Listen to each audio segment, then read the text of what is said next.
नमस्कार शिक्षक साथी। आज के इस वीडियो में हम बात करने वाले हैं शिक्षकों को जो पेमेंट दिया जा रहा है, चाहे यदि हम बात करें विशिष्ट शिक्षक का या फिर हम बात कर ले जो बीपीएससी के माध्यम से बहाल शिक्षक हैं। अब आपको तो ये पता ही होगा और आपने देखा ही होगा कि किस तरह से माननीय मुख्यमंत्री के द्वारा बताया गया है कि बिहार में लगभग 5 लाख के आसपास जो शिक्षक है वो अब राज्य कर्मचारी हो गए। लेकिन ये आपको जान के हैरान होगा कि जहां एक ओर राज्य कर्मचारी माना गया है, वही राज्य में जो और भी डिपार्टमेंट है, चाहे आप डिफेंस लाइन की हम बात करें या फिर और भी सेक्टर के, चाहे बिजली विभाग के कर्मचारी हो, बिहार पुलिस के यानी कि कांस्टेबल हो या जो भी हो कर्मचारी, सभी को जो है आपको पता होगा 7th पे कमीशन के अनुसार जो उनका ग्रेड पे है और जो उनका एंट्री पे है और उसके अनुसार उसका लेवल तय होता।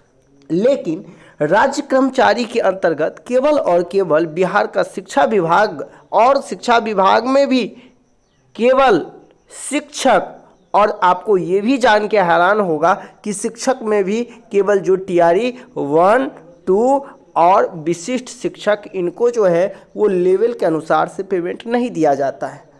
आपको तो ये पता होगा कि प्राइमरी शिक्षकों का जो वेतन है वो निर्धारित कर दिया गया है कि जो प्राइमरी शिक्षक होगा उनका जो स्लैब है वो 25,000 मूल वेतन के अनुसार से स्लैब है, जो आपने देखा होगा इंडेक्स 1, 2, 3 करके।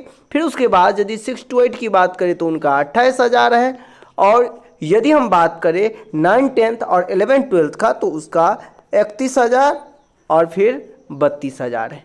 यानी कि ये वेतन का जो स्ट्रक्चर है वो खुद डिसाइड करके एक अलग तरीके से इसका डिजाइन कर दिया गया।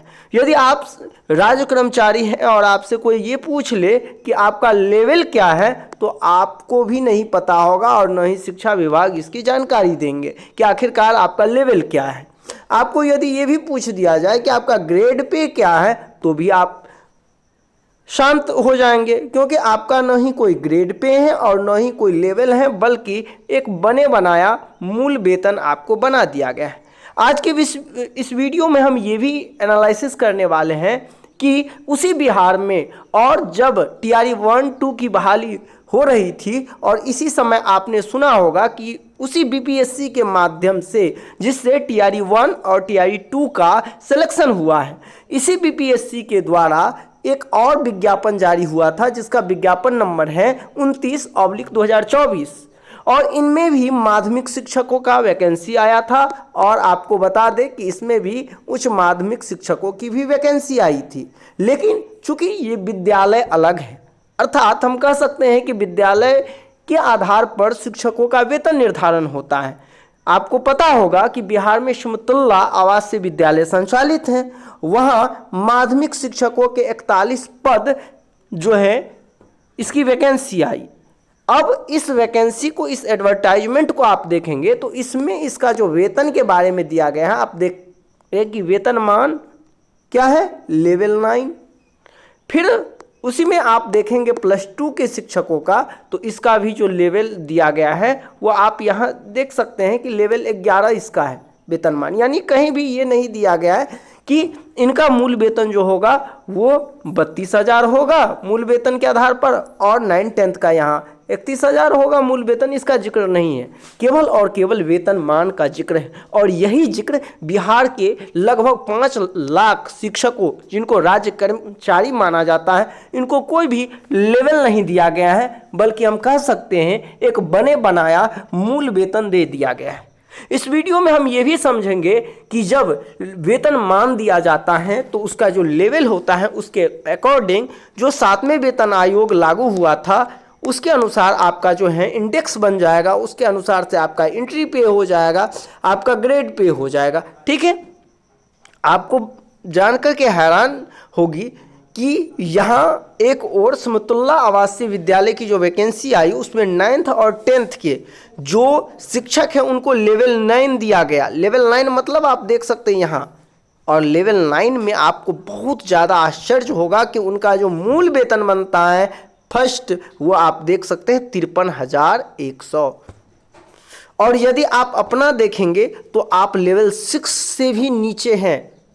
अर्थात लगभग लगभग हम कह सकते हैं कि आप जो है वो लेवल 5 में ही हैं।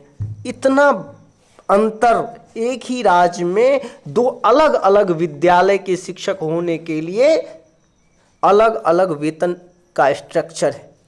यानी सीधे तौर पे आप समझ सकते हैं, भले ही आपकी भर्ती बीपीएससी के माध्यम से हो, भले ही नियोजित के बाद आप विशिष्ट शिक्षक बन गए हो, लेकिन अभी भी जो शिक्षक का मूल वेतन मान है, जो लेवल के अनुसार आपका लेवल 1 है या 2 है या 3 किस लेवल के, वो आपको नहीं दिया गया है। चूंकि बहुत सारे शिक्षक साथी को ये पता ही नहीं है और उनको ऐसा लग रहा होगा कि वेतन तो अच्छा खासा ठीक ठाक दिया जा रहा है, फिर मुझे वेतनमान से क्या मतलब, लेवल से क्या मतलब। लेकिन आपको ये जानकर हैरानी होगी कि किसी भी, चाहे वो राज्य कर्मचारी हो या फिर केंद्रीय कर्मचारी हो, पे मैट्रिक्स के आधार पर जब वो राज्य कर्मचारी हो जाते हैं या फिर वो केंद्रीय कर्मचारी हो जाता है, तो जो पे कमीशन है उसके द्वारा जो पे मैट्रिक्स टेबल दिया जाता है उसके आधार पर उसका वेतन जो है वो निर्धारित होता है। जहाँ 3 चीज़ आपको देखने के मिल जाएंगे, पहला ग्रेड पे, दूसरा एंट्री पे और तीसरा लेवल। उसी के आधार पर यह भी आपको पता चलेगा कि हम किस वेतनमान के अंतर्गत हैं, यानी कि 5200 से 20,200 तक या फिर 9300 से 34,800। यानी कि इस स्लैब में तो अभी तक कोई शिक्षक नहीं आए हैं। जो भी शिक्षक हैं वो केवल और केवल इसी स्लैब में आते हैं। अब ये देखना होगा कि सरकार जो है क्यों इस तरह से बीपीएससी से बहाल 2 अलग अलग विद्यालय में पढ़ाने वाले शिक्षक को आखिर ऐसा क्यों किया है। क्योंकि आप देखेंगे तो यहाँ स्पष्ट है, आप ये आपको पता ही होगा और यहाँ देख भी सकते हैं, यहाँ स्पष्ट दिया गया है सुमितुल्लाह आवासीय विद्यालय जमुई में माध्यमिक शिक्षक के कुल 41 पद, और ये बिहार की बात है, और यहाँ 41 पद की वैकेंसी भी आई थी। हाँ, ये बात अलग है कि इसमें 2 तरह के परीक्षे होते हैं, पहला पीटी होगा फिर मेंस होगा, उसके बाद जो है इसमें शिक्षकों का सिलेक्शन होता है। मैं मानता हूँ कि दोनों का सिलेक्शन प्रोसेस अलग अलग है, लेकिन 2 अलग अलग तरह के सिलेक्शन प्रोसेस होने के बाद भी इतना बड़ा गैप नहीं होना चाहिए शिक्षकों के वेतन को लेकर। आप यह डिसाइड कर सकते थे कि वेतनमान इसको लेवल 9 मिल रहा है, तो चलिए इधर के आप जनरल विद्यालय के शिक्षक हैं तो आपका लेवल 8 होना चाहिए या 7 भी मिल जाए तो बेहतर है। लेकिन आप देखेंगे तो 9th और 10th का यदि हम बात कर ले तो लेवल इसका आप देख सकते हैं कहाँ है, तो 29,200, यानी हम कह सकते हैं जो थोड़ा इससे अधिक 31,000 है, तो लेवल 5 में। कहाँ लेवल 9, आप 7 भी दे दीजिए तो पर भी बहुत है, 44,900।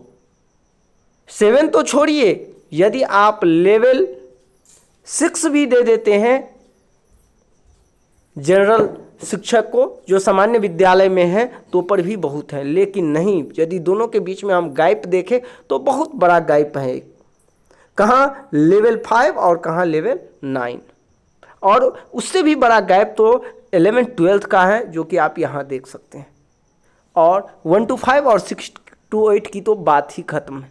लेकिन आपको पता होगा राज्य कर्मचारी के जो अदर स्टेट की जो हम बात करें, अदर स्टेट में आप देखेंगे तो 1 to 5 के जो शिक्षक होते हैं उनका जो लेवल होता है वो यहाँ से स्टार्ट ही होता है लेवल 6 से, यानी कि न्यूनतम जो उसका स्टार्टिंग मूल वेतन बनता वो 35,400 से स्टार्ट ही होता।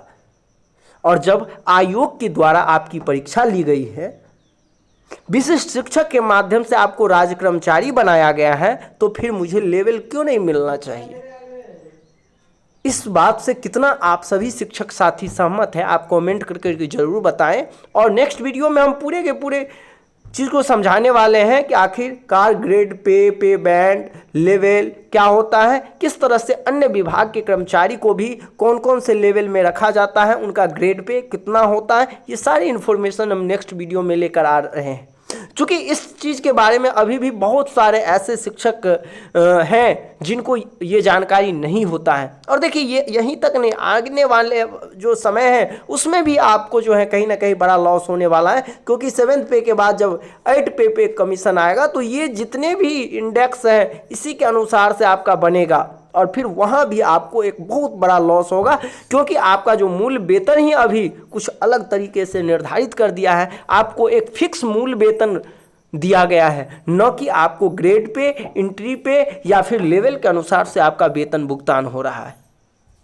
कहीं ना कहीं शिक्षक समाज में इस तरह की जानकारी होनी चाहिए, जिससे कि आने वाले समय में इस चीज़ को हम अब सरकार तक अपनी बातों को पहुंचा सके। और मुझे कहीं ना कहीं जो राज्य कर्मचारी को जिस अनुसार से पे मैट्रिक्स के माध्यम से, 7th पे कमीशन के माध्यम से अभी जो उनका मूल वेतन निर्धारण होता है लेवल के अनुसार से, ग्रेड पे के अनुसार से, कहीं ना कहीं शिक्षक का भी उसी अनुसार से निर्धारित होना चाहिए।